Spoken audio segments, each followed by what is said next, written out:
Salve, meu povo! Nosso curso Mistério do Apocalipse caminhando para o momento final, para onde esperamos terminar esse Apocalipse.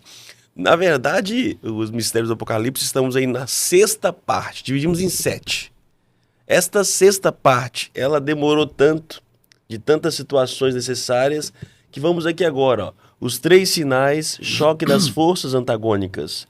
Que agora vamos ao capítulo final, capítulo 14 e o capítulo, desculpa, e o capítulo 15.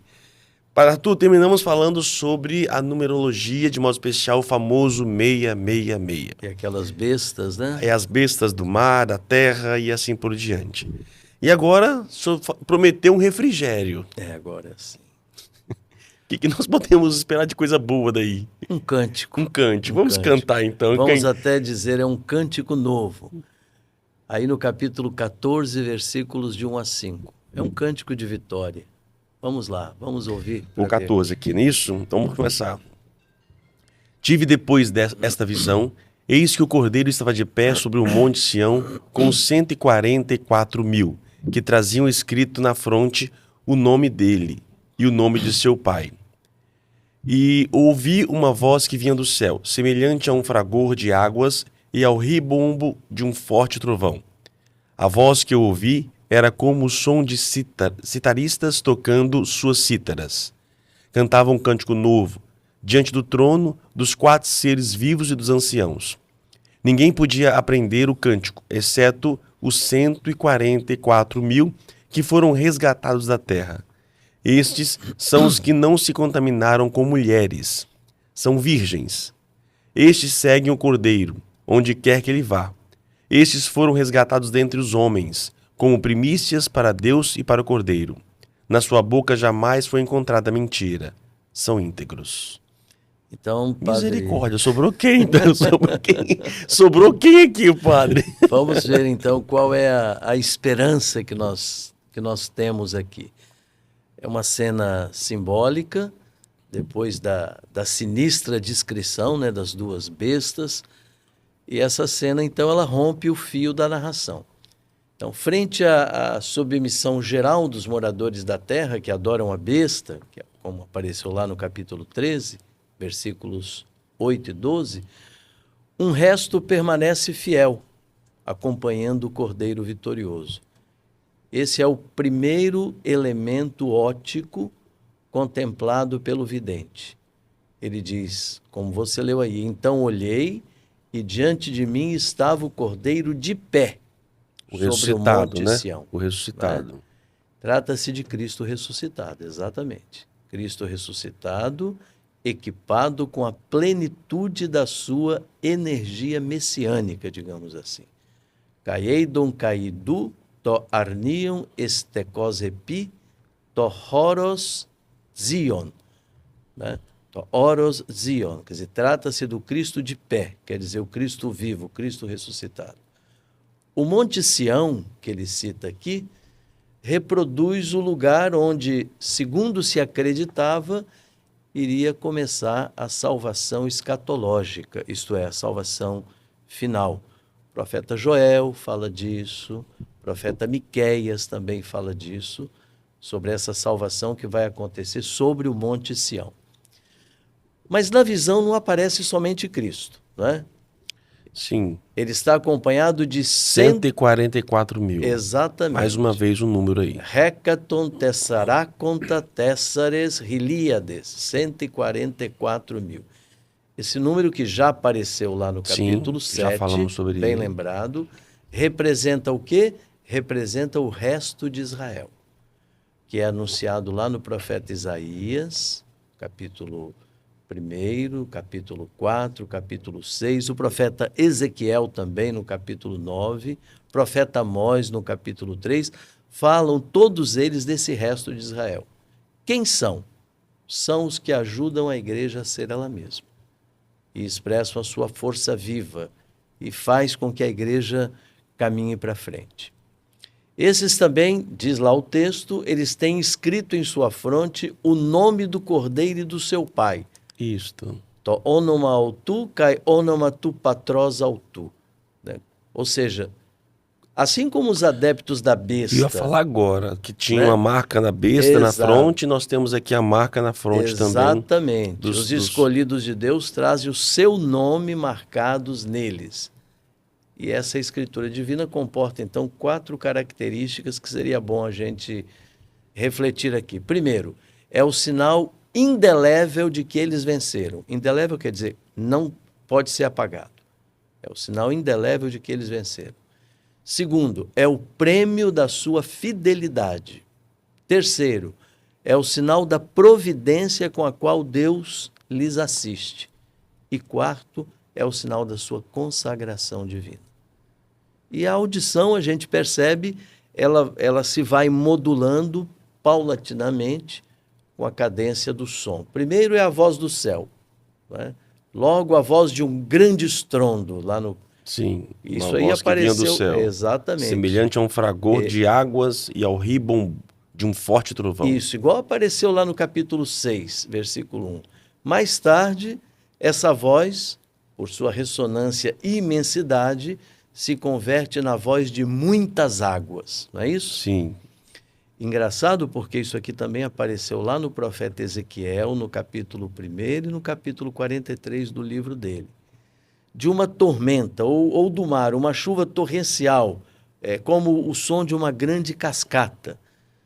E todo esse fragor e estrondo de cítaras como uma música litúrgica, do jeito que apareceu lá nos capítulos 5, 15 e vai aparecer também no capítulo 18. Então, ou seja, esse cordeiro de pé ressuscitado, diante dele o resto de Israel, aqueles que foram fiéis.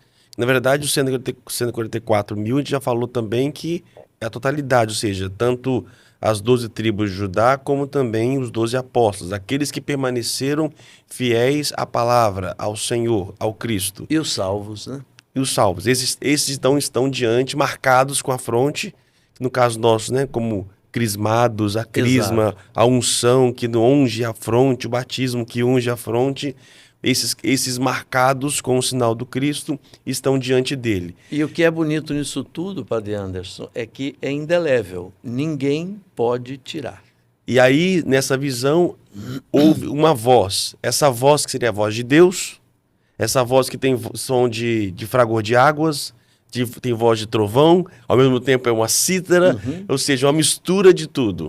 E aí vem a beleza, que nós anunciávamos no início, canta-se um cântico novo, diante do trono. Aduzen Ros Roden Kainen, quer dizer novo, um cântico novo. E detalhe, um canto que ninguém podia aprender. A novidade celebrada por esse canto, ela não pode ser outra senão aquela trazida pelo Cordeiro, inaugurada em seu mistério, ou seja, no mistério da sua morte e da sua ressurreição. Esse triunfo de Cristo tem o poder de fazer novas todas as coisas. Por isso o cântico é novo. É o nome de Deus, a cidade de Jerusalém, o cristianismo, o universo, tudo isso. Por outro lado, esse cântico só pode ser aprendido por alguns. Ah, vê, mas aí que pegou, padre. Aqui o negócio pegou. Então, o que é que nós temos aqui? Trata-se de um convite. É um convite velado à comunidade para que vejamos quem são e estejamos dispostos a segui-los, aqueles que aprenderam o cântico. E aí, ele apresenta 3 fisionomias. Primeiro, diz que são virgens. Sim. Parthenoi. Isso é, eles se abstêm do culto idolátrico e seguem o Cordeiro aonde quer que ele vá. Sim. E isso supõe estar vivamente compenetrados de Cristo, impregnados da sua energia messiânica para fazer avançar o reino. Colaboração ativa a uma disponibilidade incondicional. Segundo, foram resgatados dentre os homens, Rutoi, Egoras, Thezan, Apoton, Anthropon, a saber, são propriedades exclusivas de Deus, que não significa separação ou omissão, mas capacidade de influência mais decisiva no bem da comunidade. Terceiro, nos seus lábios não há mentira. Entostomati auton ur erete pseudos. Olha, Isso é igual o que aparece lá no profeta Sofonias, no capítulo 3. Estou riscando aqui, padre. É, como o servo do Senhor lá também de Isaías 53, e o próprio Jesus, segundo a palavra da primeira carta de Pedro, no capítulo 2, que diz que nele não havia mentira. Ou seja, essa sinceridade de vida pode levar-lhes até mesmo à morte. Dizer que não praticam a mentira significa dizer que eles não são idólatras. Eles não adoram outra coisa a não ser Deus. E definitivamente a visão descreve ao Cordeiro, aos seus seguidores sobre o Monte Sião. Cordeiro já não aparece sozinho, isso aqui é importante a gente ter presente. Esse grupo serve de estímulo para toda a igreja, frente àquela visão negativa, né, da tríade demoníaca, né, que apareceu lá no capítulo 13, o Apocalipse oferece esse brilhante quadro de vitória e de uma igreja que está em marcha, mas não sozinha, tendo à frente o Cordeiro. Padre, deixa eu fazer uma reflexão aqui, porque isso aqui é importante. Isso aqui é uma visão dos 144 mil, ou seja, dos que foram salvos, né? Dos que estão diante do Cordeiro. Esse número é simbólico. Mas aqui mostra características destes 144, que compete a cada um de nós. Então, os salvos terão essas 3 características: virgindade, resgatados e não há mentira. Quando ele fala aqui que não se contaminaram com mulheres, ou seja, na verdade, eu posso fazer essa analogia de que o Cristo é o esposo e a igreja é a esposa, ou seja, que não procuraram outros, né? Não se envolveram com outras divindades, com outros, ou seja, se guardaram para o Cordeiro. Exatamente. Viveram para, né? Estão para o Cordeiro. Lógico que essa salvação não só depende da Virgem, ela tem que ser resgatada. Por isso que nós temos aqui que lembrar o quê? Nós temos que lembrar o discurso dos profetas. Como é que o discurso dos profetas apresentavam a idolatria? Apresentava a idolatria como uma traição a Deus. Por isso, o adultério. O adultério. Por isso não se contaminaram com mulheres. Entende? E porque eles e elas pertencem a Cristo. Então, uma entrega a Cristo, resgatados por Ele, e ao mesmo tempo na sua boca a verdade. E sempre a Conhecereis a verdade, e a verdade vos libertará. Exatamente. Não tem mentira. Porque o pai da mentira quem é? O diabo. O diabo, a besta. E quem é que diz isso? Exatamente João, lá na sua primeira carta. Ele vai falar que o pai da mentira é o diabo. E aqueles que mentem não são filhos de Deus, eles são filhos do diabo, porque o diabo é o pai da mentira. Então essas características são importantes para nós sabermos que são características de pessoas redimidas, tá? Então fidelidade a Deus, sendo resgatado por Ele e que a verdade sempre esteja em nossa boca. Esta verdade é Cristo. E aí você vai perceber que essa mensagem agora é uma mensagem irrevogável. Ninguém tira. Ela é eterna. Quer ver? Dá uma lidinha para nós aí, nos versículos de 6 a 13. Vi depois outro anjo que voava no meio do céu com um evangelho eterno para anunciar aos habitantes da terra, a toda nação, tribo, língua e povo. Ele dizia em alta voz: temei a Deus e tributai-lhe glória, pois chegou a hora do seu julgamento. Adorai aquele que fez o céu e a terra, o mar e as fontes. Outro anjo, o segundo, continuou: Caiu, Babilônia a grande, a que embebedou todas as nações com o vinho do furor. Outro anjo ainda, o terceiro, seguiu-os em alta voz: se alguém adora a besta e a sua imagem e recebe a marca na fronte ou na mão, esse também beberá o vinho do furor de Deus, derramado sem mistura na taça de sua ira. Será atormentado com fogo e enxofre, diante dos santos anjos e diante do Cordeiro. A fumaça de seu tormento sobe pelos séculos dos séculos, os que adoram a besta e a sua imagem. E quem quer que receba a marca do seu nome, nunca tem descanso dia e noite. Nisto repousa a perseverança dos santos, os que guardam os mandamentos de Deus e a fé em Jesus. Ouvi então uma voz do céu dizendo: escreve, felizes os mortos, os que desde agora morrem no Senhor. Sim, Diz o Espírito que descansem de suas fadigas, pois suas obras os acompanham. Então veja, aparecem Três anjos, isso mesmo. Quem são essas criaturas? São mensageiros de Deus e pressagiam com seu anúncio os acontecimentos do último juízo. O primeiro, bem visível, no meio do céu, diz ele lá, não é isso? Uhum. E audível, com voz forte, em fonemegale, ele cumpre uma missão universal dirigida a toda a humanidade. Essa mensagem ela contém, entretanto, só a primeira parte da pregação apostólica, a que dirigia aos povos pagãos para afastá-los das suas idolatrias e para conduzi-los à adoração do único Deus.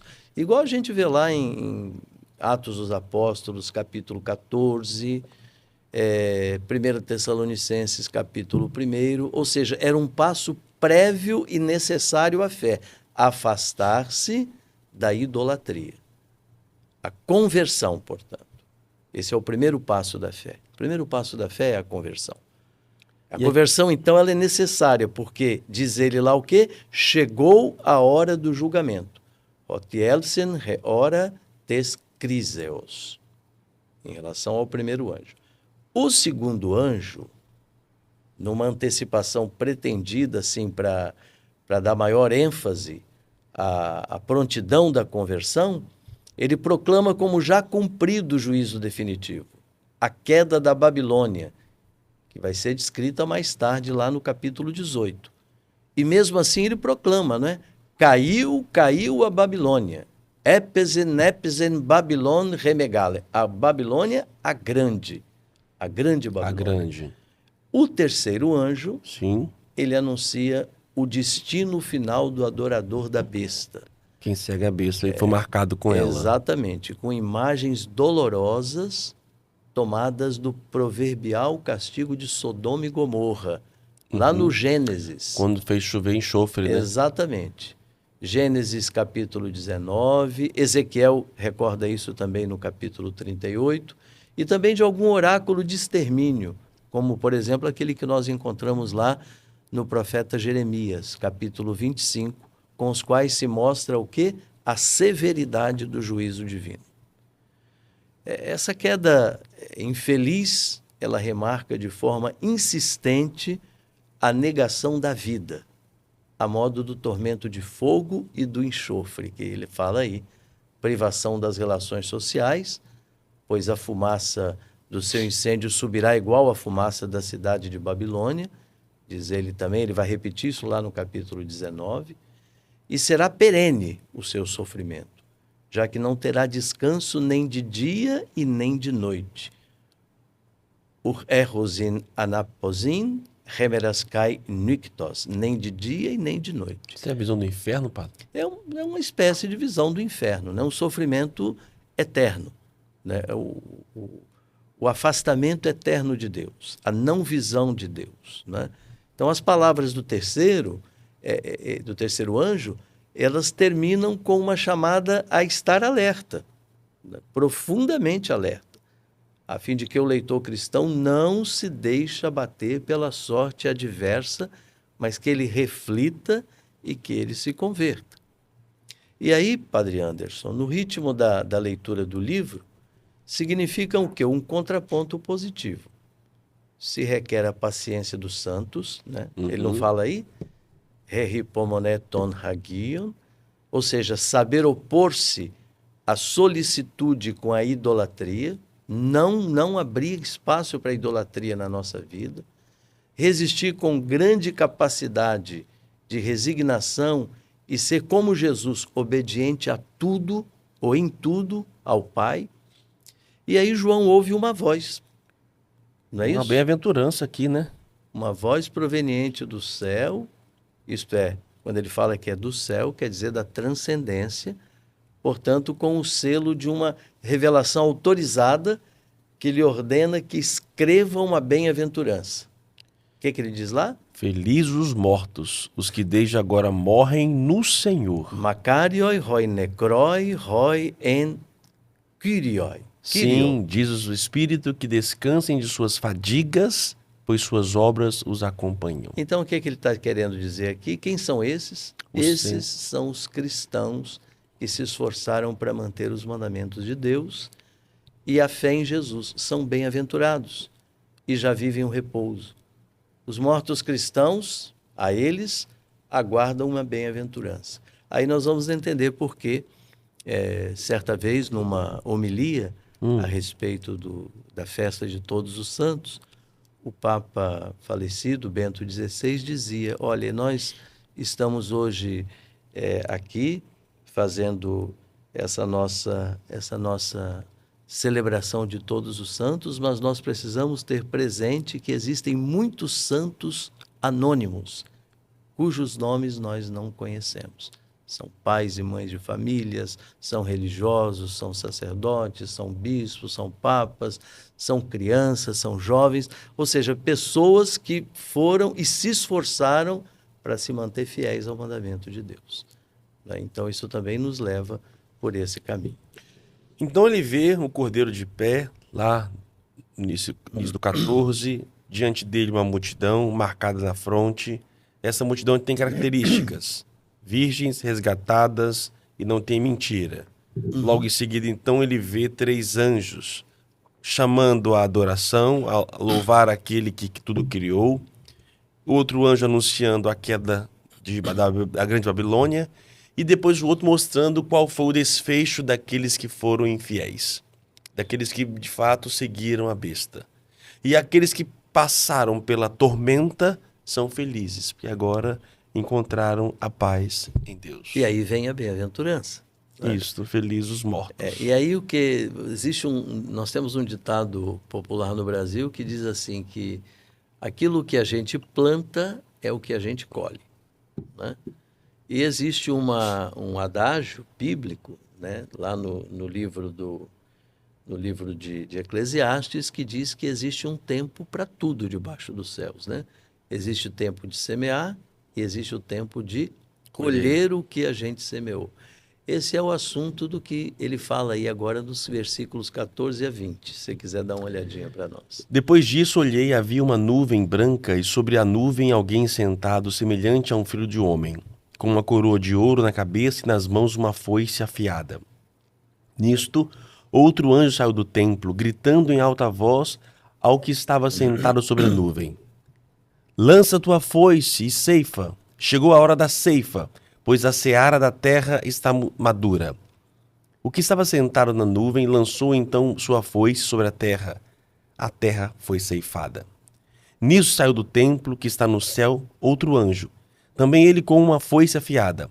E outro anjo, que tem o poder sobre o fogo, saiu do altar e gritou em alta voz ao que segurava a foice afiada: lança a foice afiada e vindima os cachos da videira da terra, pois as suas uvas amadureceram. O anjo lançou então a foice afiada na terra e vindimou a videira da terra, lançando-a depois no grande lagar do furor de Deus. O lagar foi pisado fora da cidade, e dele saiu sangue até chegar aos freios dos cavalos, numa extensão de 1.600 estádios. Então, depois do consolo da bem-aventurança, o Apocalipse ele faz uma referência ao cumprimento daquilo que fora anunciado pelos 3 anjos. O juízo de Deus, concebido como a salvação dos justos, a destruição dos ímpios, que será apresentada mais tarde com outro conjunto de imagens, lá no capítulo 19 e também no capítulo 17, e essa visão que nós temos aqui, ela foi tomada do livro do profeta Joel, no capítulo 4, versículo 13. Quem é o agricultor? O agricultor é Cristo, que aparece em forma misteriosa. Ele aparece aqui adornado com a coroa de ouro, né? Ele não diz lá? E nas mãos uma foice afiada. Ele estava com uma coroa de ouro na cabeça primeiro, né? Sim, coroa de ouro. Epites kefales autu Stefano Rhizum. Característica de quê? Por que a coroa de ouro? É a característica da vitória que ele já conseguiu. Ele já conseguiu. Aparece também agora sim um anjo de intérprete da vontade do Pai e dá uma ordem precisa. lança tua foice, pois chegou a hora de ceifar. E ele diz por quê? Porque a seara da terra já está madura. Aqui nós devemos entender a reunião dos justos feita pelo Filho do Homem. A colheita ela é, por outro lado, executada por um anjo que porta uma foice. O sangue que sai, a colheita então aqui é feita, né? O sangue que sai do lagar, ele não forma um pântano, mas ele se converte num lago imenso, lago de sangue, que se estende por toda a Palestina e se estendeu por toda a extensão, diz ele lá, de 300 quilômetros. Né? To estadion hilion exacusion. 1.600 estádios. Exatamente, são 300 quilômetros. Você imagina um lago de sangue de 300 quilômetros quadrados. Então, são visualizações distorcidas, mas que têm um objetivo teológico. Qual é o objetivo disso? É expressar a grandeza do juízo de Deus e a sua universalidade. Ou seja, o juízo de Deus, ele atinge a todos, ele chega a todos.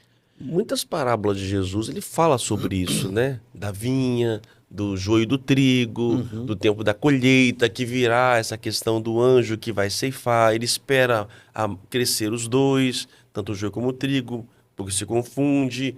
7, 6, né? Que parece, mas vai chegar uma hora que ele vai ceifar. Então, ou seja, o mundo será ceifado. Isso é o fim dos tempos, podemos dizer? Ou isso seria próximo da segunda vinda de Cristo? Não, é o julgamento. É o julgamento. É o julgamento, né? É o julgamento de Deus. Aqui ele está falando do julgamento de Deus. E aí também o livro ele dá essa expressão um pouco do medo, né? Da tentativa de fuga, né? Agora, assim como o Salmo 137 recorda, né? E que diz assim que Deus está lá nas entranhas do ser humano, quer dizer, nós também não temos para onde fugir. Aquelas expressões que aparecem no Antigo Testamento, montanhas cair sobre nós, vou me esconder nas fendas do rochedo, quer dizer, eu estou fugindo de Deus, que é a mesma expressão de medo que nós encontramos no início da criação, em Adão e Eva, né? Que querem se esconder porque estavam nus, porque descobriram que não tinham nada e que tinham a necessidade de Deus. Né? Então aqui também nós temos um pouco isso, para dizer, essa expressão de to estadion hilion exacusion, quer dizer, 300 quilômetros de um lago de sangue, para dizer que o juízo de Deus alcança a todos que estão em todos os lugares. E aí caminhamos para a parte final. E aí nós chegamos no capítulo 15 e aí... Que é um cântico para aliviar um pouquinho. Depois de um lago de sangue. Mais um alívio. Um cântico dos vencedores. Vamos lá, capítulo 15. Vi ainda outro sinal grande e maravilhoso no céu. 7 anjos com 7 pragas, as últimas, pois com estas o furor de Deus estará consumado. Vi também como que um mar de vidro misturado com fogo, e os que venceram a besta, sua imagem e o número de seu nome, estavam de pé sobre o mar de vidro e seguravam as cítaras de Deus, cantando o cântico de Moisés, o servo de Deus, e o cântico do Cordeiro. Podemos cantar o canto? Pode. Grandes e maravilhosas são as tuas obras, ó Senhor Deus Todo-Poderoso. Teus caminhos são justos e verdadeiros, ó Rei das nações. Quem não temeria, ó Senhor, e não glorificaria o teu nome? Sim, só tu és o santo. Todas as nações virão prostrar-se diante de ti, pois tuas justas decisões se tornaram manifestas. Não sei se você percebeu uma coisa, Padre Anderson, é que, de novo, João se situa no céu, né? No céu de novo. E ali ele vê outro sinal. Sim. Né? Vi no céu outro sinal. Maravilhoso, grande e maravilhoso. Eidon alon semeio entou uranô. O terceiro, depois da aparição da mulher, hein?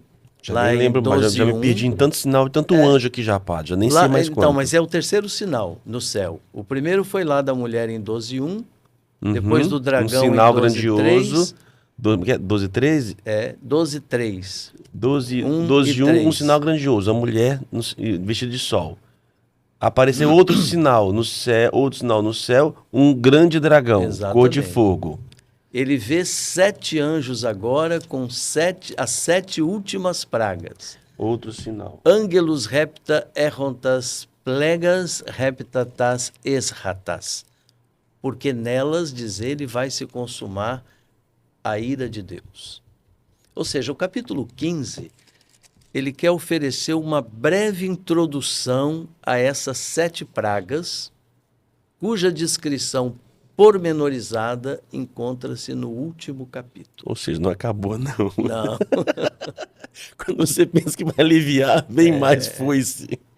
O mal ele é como um câncer. É Né? difícil de ser estipado. É difícil de ser estipado. Né? É difícil de ser estipado. Essa visão, ela pretende fazer o quê? Ela pretende fortificar a fé da comunidade cristã depois da adversidade sofrida e da calamidade das pragas que se aproximam. Como sempre, o Apocalipse ele continua sendo o livro cristão da consolação e não do desespero. Lembrando, padre, nós estamos falando da 7ª trombeta, não é isso? Sim, sim. Da 7ª trombeta. Na 7ª trombeta, então, ele tem estas visões. A mulher vestida de sol, um dragão e agora os 7 anjos com 7 pragas. Sim, com as 7 pragas. Com as 7 pragas. E depois aparece o quê? Um mar cristalino. Isso, mar de vidro misturado com fogo. Mesclado com fogo. Se trata de um símbolo para referir-se ao Mar Vermelho, que aparece lá em Êxodo capítulo 15. O mesmo caminho feito pelos israelitas nas pegadas de Moisés a pé enxuto, assim marcham os cristãos vencedores através do caminho aberto pelo Cordeiro. Os vencedores são resposta aos adoradores idólatras, que aparece lá no capítulo 13. São os que tiveram a liberdade e a coragem de desafiar as bestas e não prestar-lhes adoração. Estão de pé, cantam, entoando o cântico de Moisés, o servo de Deus. Adus inten oden Moiseus, tus do luto theu. Então, isso nos remete ao capítulo 15 do Êxodo, onde aparece lá o cântico de Moisés. O povo atravessando o mar vermelho a pé enxuto. Exatamente. E aqui nós temos o povo atravessando de pé, estavam de pé sobre o mar de vidro, né? Eu queria até fazer uma propaganda, porque eu acabei vendo ontem, quem tiver oportunidade, não deixe de ver na Netflix, um filme chamado Êxodo. Já vi esse filme é muito interessante, é novo. É novo? É um filme novo, é uma leitura muito interessante da saída do Egito. Tá? Muito interessante. Então, quem puder, assista. É bíblico? Eu não sei de quem é não sei, mas o filme é muito bom. É muito bom. É uma visão muito interessante, eu gostei muito, sabe? Bom, então, voltando aqui ao Apocalipse. Estar de pé, você está lembrado, né? O que é estar de pé? É uma alusão? Exatamente. Estar de pé é uma alusão à ressurreição. Então, eles já estão ressuscitados. Eles cantam com cítaras de Deus, não é isso que ele diz lá? Isso. Errontas quítaras tu theu, isto é, com instrumentos musicais sobre-humanos. Sim. Que não podem ser tocados senão por pessoas transformadas. Nem o canto consegue entender, somente essas pessoas, assim como os instrumentos que elas pessoas Também. Então teremos instrumentos novos no céu, hein, padre? Entoam o cântico de Moisés e do Cordeiro. Veja que agora ele acrescenta. Sim, dos de dois. Moisés e do Cordeiro. Não são 2 cânticos distintos. Se juntam. Mas o de Moisés que foi retomado pelo Cordeiro.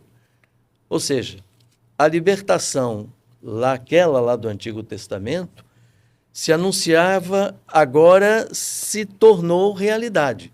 Uma realidade plenamente cumprida pela vitória de Cristo e dos seus. O cântico se apresenta como uma rica peça. Ele está entremeado de citações dos profetas e também de numerosíssimos salmos. O Cordeiro, ele aparece como o único pastor do seu povo. E esse povo, ele é formado por um séquito de vencedores, os que estão de pé sobre o mar, triunfaram da perseguição do mal e também da besta que subia do mar, são vencedores, cantam, têm acesso à liturgia do céu para louvar a Deus e reconhecer a maravilha das suas obras. Todas as nações estão convidadas a participar nesses louvores divinos. E já que nós tivemos esse respiro, agora nós temos... Aí vem as pragas. Lá vem as 7 pragas. Lembrando, estamos na última trombeta que tocou. Ele está vendo isto e, por fim, ele vê os 7 anjos com 7 taças. Com 7 pragas. 7 pragas. E vai ter praga por praga, então. Então vamos lá. Vamos ler o capítulo 15, versículos de 5 a 8. Depois disso, vi abrir-se o templo da tenda do testemunho que está no céu. E dele saíram os 7 anjos com as 7 pragas. Estavam vestidos de linho puro, resplandecente, cingidos à altura do peito com cintos de ouro. Um dos 4 animais entregou aos 7 anjos 7 taças de ouro, cheias do furor do Deus que vive pelos séculos dos séculos. O templo se encheu de fumaça por causa da glória de Deus e do seu poder, de modo que ninguém podia entrar no templo até que estivessem consumadas as 7 pragas dos 7 anjos. São não apenas 7 anjos, hein? Mas são 7 anjos executores. Misericórdia. Vestidos igual ao Filho do Homem, com roupas sacerdotais, roupas régias, igual aparece lá no capítulo 1, versículo 12, vestidos de linho puro e resplandecente, cingidos com cinto de ouro em torno dos peitos. Os anjos recebem a ordem da parte de Deus mediante um dos videntes. As taças de ouro já foram apresentadas com as orações dos santos, não sei se vocês estão lembrados, lá no capítulo 5, versículo 8. Essas orações aceleram o ritmo positivo da história da salvação. O templo, repleto de majestade divina, se enche de fumaça, igual lá em 1 Reis, capítulo 8, Êxodo, capítulo 19 e 40. Ou seja, ninguém pode entrar nele, ninguém pode interceder. Os desígnios de Deus vão se realizar e as 7 taças serão consumidas. Agora vamos falar delas. Um trecho um pouco maior, vou pedir para Adriano que você leia para nós. Começamos com 16. 1 a 16. Opa! Que termina essa parte, né? E depois nós entramos na parte final do Apocalipse. Ouvi depois uma voz forte que vinha do templo, dizendo aos 7 anjos: Ide e derramai pela terra 7 taças do furor de Deus. O primeiro saiu e derramou a taça pela terra. E uma úlcera maligna e dolorosa atingiu as pessoas que traziam a marca da besta e as que adoravam a sua imagem. O segundo derramou a taça pelo mar, e este transformou em sangue, como um de um morto, de modo que todos os seres que viviam no mar morreram. O terceiro derramou a taça pelos rios e pelas fontes, e transformaram-se em sangue. Ouvi então um anjo das águas dizer: Justo és aquele que é e aquele que era, ó Santo, porque julgaste essas coisas. Pois estes derramaram sangue de santos e profetas, e tu lhe deste sangue para beber, eles o merecem. Ouvi então o que o altar dizia: Sim, Senhor Deus Todo-Poderoso, teus julgamentos são verdadeiros e justos. O quarto derramou a taça sobre o sol, e a este que foi permitido abrasar os homens com fogo. Os homens, então, abrasados com calor intenso, puseram-se a blasfemar contra o nome de Deus, que tem poder sobre tais pragas, mas não se converteram para lhe tributar glória. O quinto derramou a taça sobre o trono da besta, e o seu reino ficou em trevas. Os homens mordiam a língua de dor, e blasfemaram contra o Deus do céu por causa de suas dores e úlceras, mas não se converteram de sua conduta. O sexto derramou a taça sobre o grande rio Eufrates, e a água do rio secou, abrindo caminho aos reis do Oriente. Nisto vi que da boca do dragão, da boca da besta e da boca do falso profeta saíram 3 espíritos impuros, como sapos. São, com efeito, espíritos de demônios, fazem maravilhas e vão até aos reis da toda a terra, a fim de reuni-los para a guerra do grande dia do Deus Todo-Poderoso. Eis que eu venho como um ladrão. Feliz daquele que vigia e conserva suas vestes, para não andar nu e deixar que veja sua vergonha. Eles o reuniram então no lugar em que em hebraico se chama Armagedon. O sétimo finalmente espalhou sua taça pelo ar. Nisso saiu uma forte voz do templo dizendo: está realizado. Houve então relâmpagos, vozes e trovões e forte terremoto. Terremoto tão violento que nunca houve desde o que o homem apareceu na terra. A grande cidade se dividiu em 3 partes, e as cidades das nações caíram. Deus se lembrou então de Babilônia, a grande, para lhe dar o cálice do vinho do furor de sua ira. As ilhas todas fugiram e os montes desapareceram. Do céu caiu sobre os homens um granizo pesado, como chuva de talentos, e os homens blasfemaram contra Deus por causa da praga do granizo, pois o seu flagelo é muito grande. Se nós estivermos com a memória boa, nós vamos nos lembrar que esse setenário das taças segue dramaticamente o modelo das 7 trombetas que aparece lá no capítulo 8. Dramaticamente, o modelo é o mesmo. Só que lá se aludia à parcialidade. Se falava com frequência, não sei se vocês estão lembrados, só de 1/3. E matou 1/3 dos homens, e matou 1/3 dos animais, e matou... Aqui não. Agora as taças adquirem uma dimensão universal, ou seja, afetam a totalidade da humanidade e da criação. Nada, nem ninguém vai se livrar do seu castigo. Nas taças se cumpre verdadeiramente, como nós poderíamos dizer, o cume da ira de Deus, o cume do castigo de Deus. Ambos os setenários, né, das trombetas e das taças, se inspiram fundamentalmente no esquema das pragas do Egito, das 10 pragas do Egito. Primeira taça, aí em 16:2, corresponde à 6ª praga do Egito. A segunda e a terceira taças têm analogia com a primeira praga. A 4ª e a 5ª com a 9ª praga. Mas o Apocalipse, ele não faz uma simples evocação ou uma releitura do Êxodo. O Apocalipse interpreta o Êxodo em chave de cumprimento. É a ira de Deus levada às últimas consequências. Já não se convertem, já não há mais tempo de espera, e isso chama atenção. Isso chama atenção porque o texto diz que, apesar da gravidade das pragas, as pessoas não se convertem. Sim. Não que dureza de coração. Não se convertem e nem reconhecem a grandeza de Deus. Pelo contrário, amaldiçoam a Deus. Amaldiçoam a Deus. São as últimas palavras de Deus que se cumprirão irrevogavelmente. E Deus mesmo é louvado na terra e no céu como santo e todo-poderoso, mostrando na história a verdade e a justiça dos seus desígnios. Interessante também, Padre Anderson, com a 6ª taça, né, se observa que o castigo assinalado não consiste na irrupção de rãs, como acontecia lá no livro do Êxodo. Sim. Mas na seca. Na secagem dos rios Eufrates, do rio Eufrates, perdão. Com a aridez desse rio se abre repentinamente uma estrada livre para a invasão dos temidos reis do Oriente.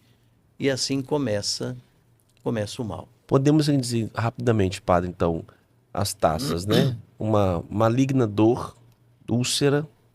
A segunda, todos sangue de todos, de um morto. Todos vocês que viviam no mar, né? Morreram os peixes, todos os peixes. Então vamos lá, só repetindo aqui. A primeira taça é o quê? É uma dor no homem, uma úlcera maligna. Ela corresponde à 6ª praga lá do Egito, do livro do Êxodo.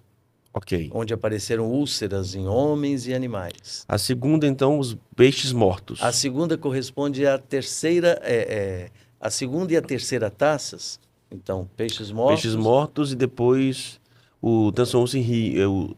O que é o. Taças pelos rios e pelas fontes transformadas em sangue. Exato. O Tem sangue. analogia com a primeira praga do Egito. Sim, né? do Egito. A quarta e a quinta, Que no caso é do sol, né? O calor intenso. E a quinta é. O seu reino ficou dividido em trevas.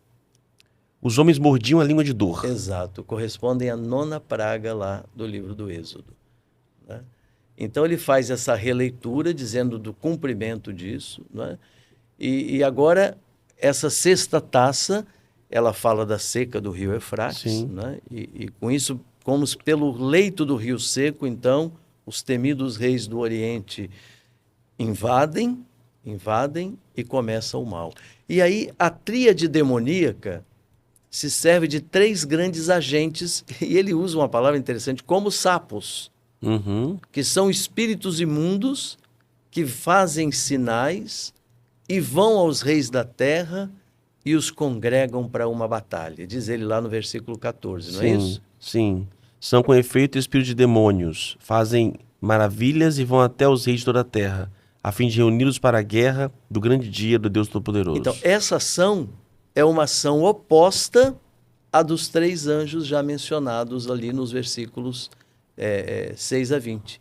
Esses espíritos, diz ele, são espíritos imundos, são mensageiros da trindade infernal, instrumentos das trevas, e eles atuam como sapos. Tem a facilidade de... Por que diz que eles atuam como sapos? Essa também é uma outra dúvida que pode preencher, né, as nossas consciências. Por que atuam como sapos? Porque eles têm a facilidade de mover-se em silêncio.